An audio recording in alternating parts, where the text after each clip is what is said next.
Our second scripture reading picks up right where we left off, in Exodus 32 with verse 7, continuing through verse 14. If you'd like to follow along, you may do so on page 69. Let's all listen for God's word to us today. The Lord said to Moses, "Go down at once. Your people, whom you brought up out of the land of Egypt, have acted perversely. They have been quick to turn aside from the way that I commanded them. They have cast for themselves an image of a calf and have worshipped it and sacrificed to it and said, 'These are your gods, O Israel, who brought you up out of the land of Egypt.' The Lord said to Moses, 'I have seen this people, how stiff-necked they are. Now let me alone so that my wrath may burn hot against them and I may consume them, and of you I will make a great nation.' But Moses implored the Lord his God and said, 'O Lord, why does your wrath burn hot against your people, whom you brought out of the land of Egypt with great power and with a mighty hand? Why should the Egyptians say it was with evil intent that he brought them out to kill them in the mountains and to consume them from the face of the earth? Turn from your fierce wrath, change your mind, and do not bring disaster on your people. Remember Abraham, Isaac, and Israel, your servants, how you swore to them by your own self, saying to them, 'I will multiply your descendants like the stars of heaven, and all this land that I have promised I will give to your descendants, and they shall inherit it forever.' And the Lord changed his mind about the disaster that he planned to bring on his people." The word of the Lord. Thanks be to God. I wonder if any of you caught in the news this morning that there was a robbery at the Louvre Museum in Paris this weekend. Apparently, precious jewelry was stolen. The news report reminded me of what happened on the morning, over 100 years ago now, the morning of August 21st, 1911, when a man dressed in a white smock, pretending to be a museum employee, entered the Louvre through an unlocked service door. He walked into a gallery that contained dozens of masterworks from the Renaissance, and he lifted the Mona Lisa from where it hung on the wall. Then he went into a nearby stairwell, removed the painting from its frame, hid the painting under his smock, and walked out the same way he had entered, taking Leonardo da Vinci's most famous work of art with him.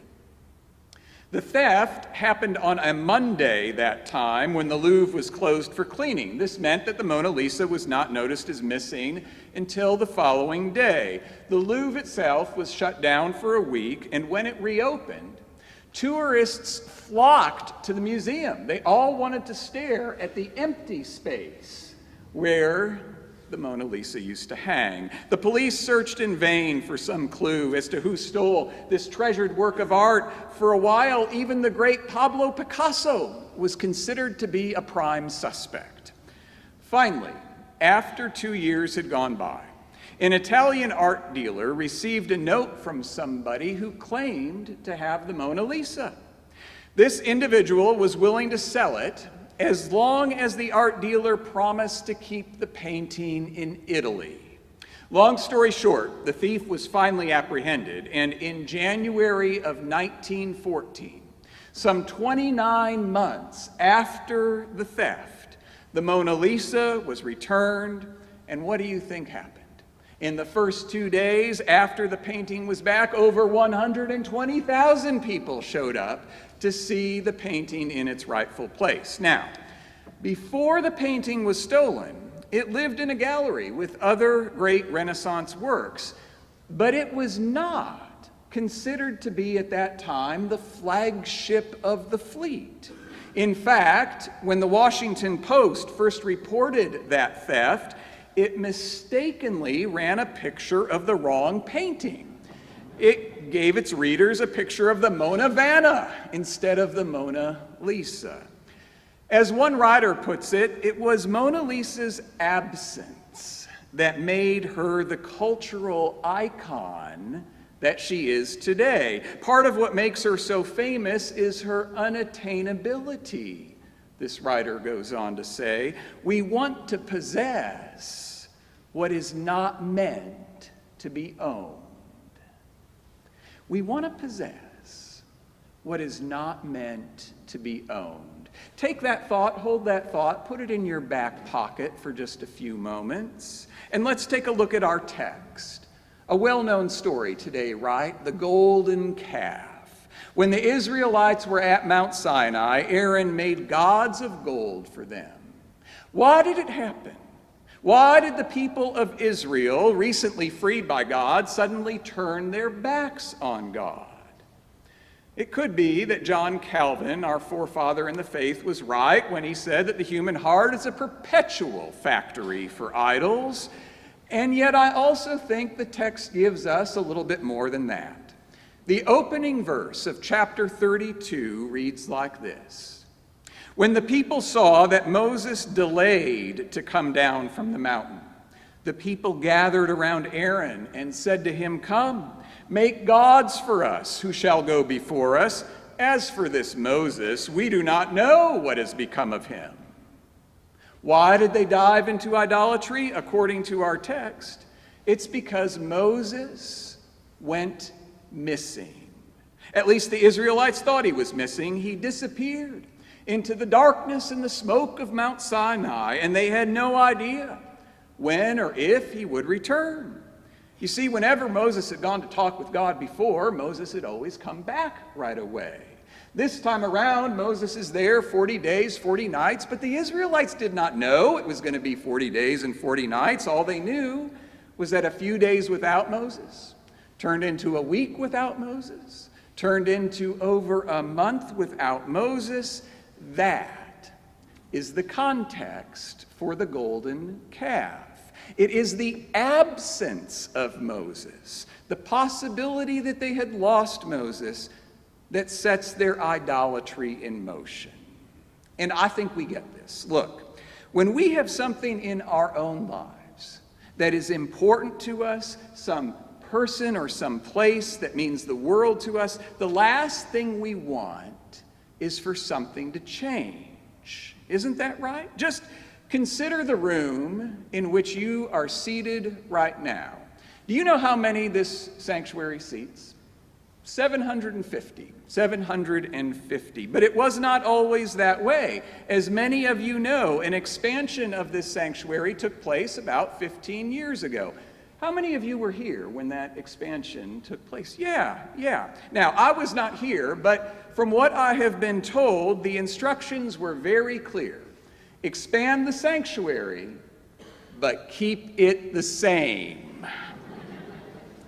And it is remarkable how this beautiful sacred space that we are now in turned out. Incredible work done by the saints of this church back then because they achieved their goal. They created a larger sanctuary that kept the look of the former sanctuary. No change.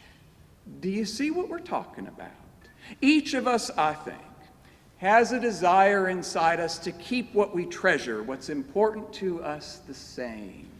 It doesn't have to be a place. Sometimes it can be a person. Sometimes we are the person that does not want to change. Tony Campolo is a name that a few of you may know. Campolo, who died last November at the age of 89, was, as his obituary put it, one of the most influential evangelical preachers of the past half-century. Unlike many big-name evangelical personalities, Campolo did not have his own TV show. Campolo's emphasis was on fighting poverty, fighting racism, and in his prime, he would speak to more than 500 audiences in a single year. He kept up a large workload of travel and preaching and speaking, even into his later years, even after he and his wife had moved into a retirement community. But in June of 2020, at the age of 84, Campolo suffered a stroke. He was partially paralyzed.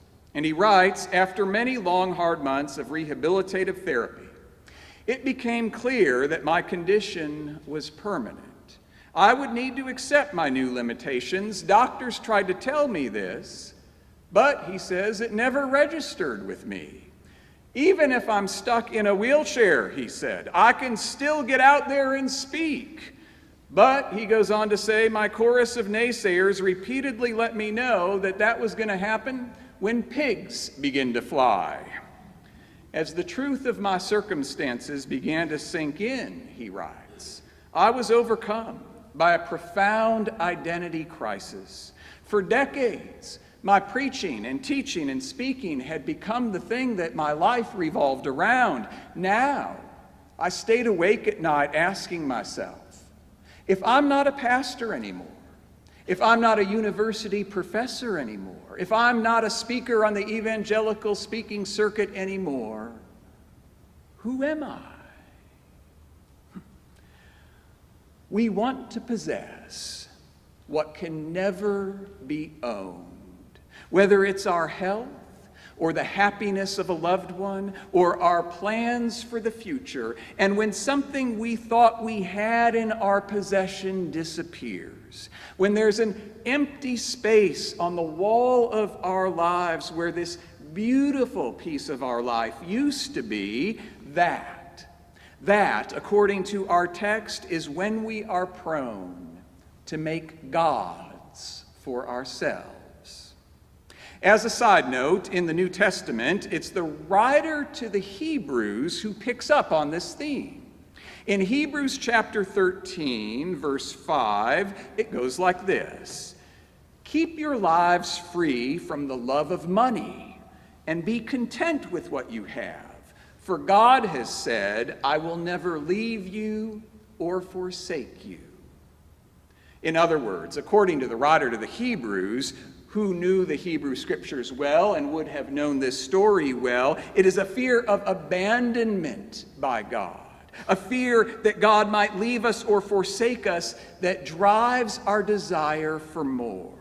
More money, more security, more success, more bright and shiny toys, and that is when we make an idol for ourselves, which is precisely what happens in our text for today. When Moses went missing, it was as if God went missing. And out of their fear of abandonment, their anxiety about being left alone in the wilderness, the Israelites decided to take matters into their own hands. Have any of you ever done that before? Have any of you decided, I'm not going to wait around. I'm going to take matters into my own hands? Have any of you tried to control a future over which you just had no control? Or am I the only one in here that's ever done that? Now, I know. There is a lot more to this story. There's this text that I read this morning. When God gets so mad at the Israelites, God says to Moses, I'm done with them. I'm going to start over with you. And Moses pleads to God, don't do that. Don't let the Egyptians think you're a callous and cruel God who does not care. Remember your covenant. Remember Abraham, Isaac, and Jacob. And what does God do? God, the text tells us, changes God's mind. God decides, after Moses intervenes, to give the people of Israel a second chance. Look, there are times in Scripture when it is best for the pastor to raise her or his hand and just say, I don't know the answer.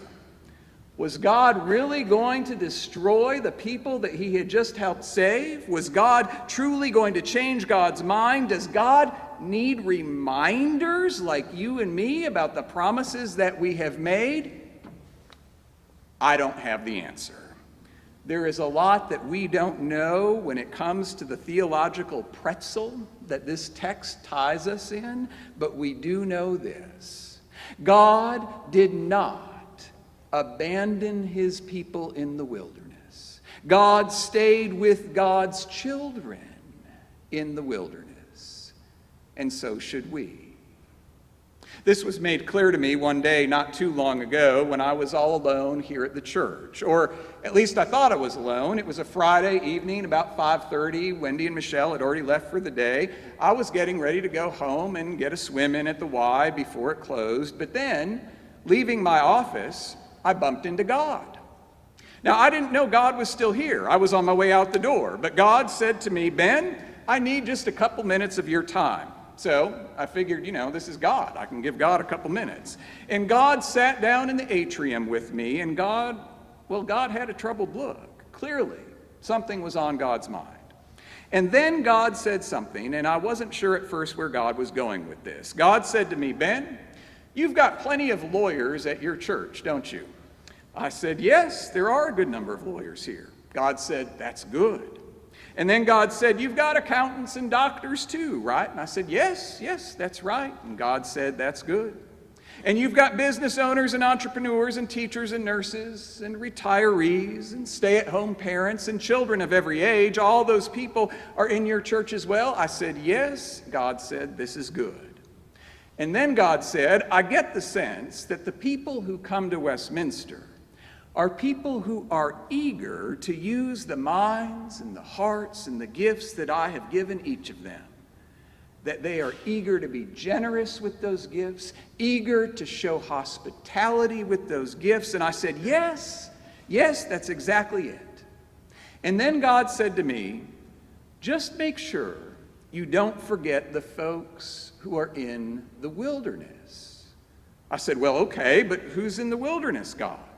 And God said, "Oh, it's not just the Israelites of old. There are many people in the wilderness.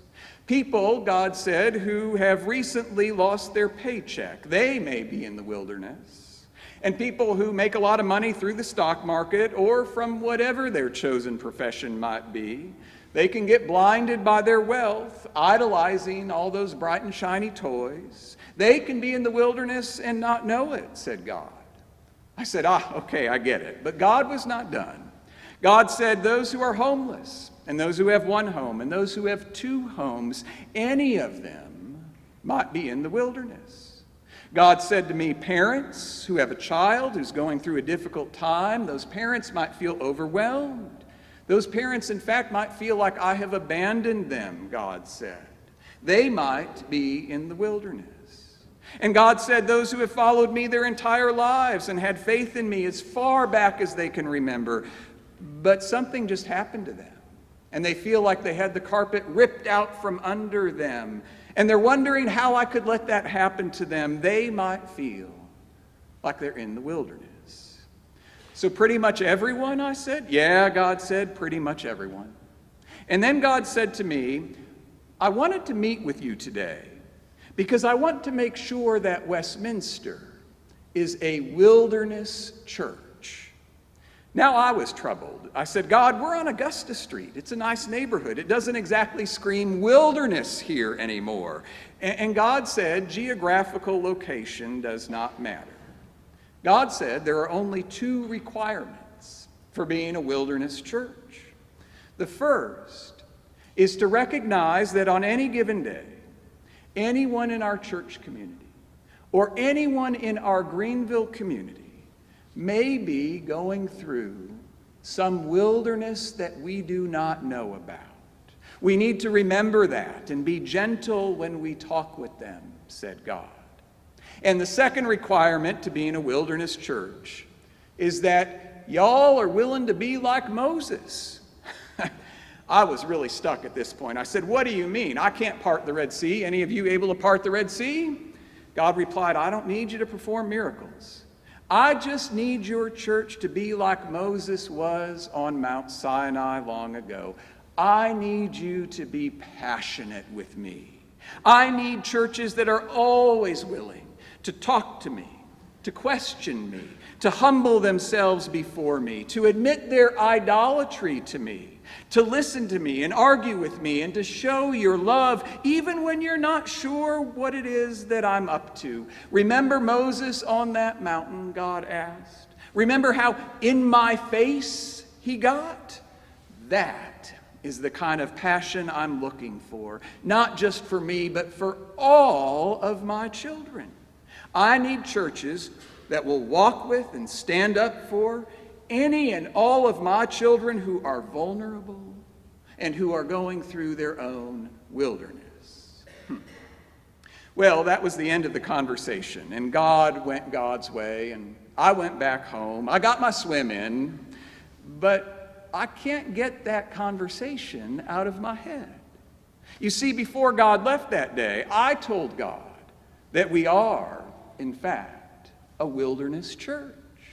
I told God that we are willing to be passionate with God and to show our love for God, and that we will admit our idolatry to God. And we are more than willing to be the loving presence of God for anyone who is wandering through their own wilderness. Anyone who thinks God might have abandoned them, Westminster will be there for them. That's what I told God. But now I need to know, when I told God that we are a wilderness church, I wasn't just speaking on my behalf. I was speaking on your behalf. Did I get it right?